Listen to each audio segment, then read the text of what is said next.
So we've just taken a look at how to top the oil up on your car, obviously a very important task.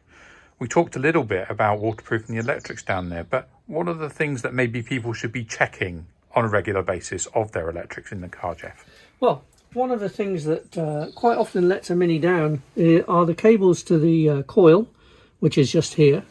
And as you can see, these cables are just sort of kind of routed around here, and they're quite prone to being dragged or damaged while you're checking the oil or while you're checking anything else.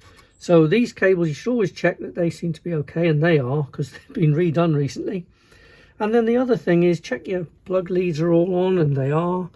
And I've taken the trouble of marking these so I know where they go back, just with little tie wraps.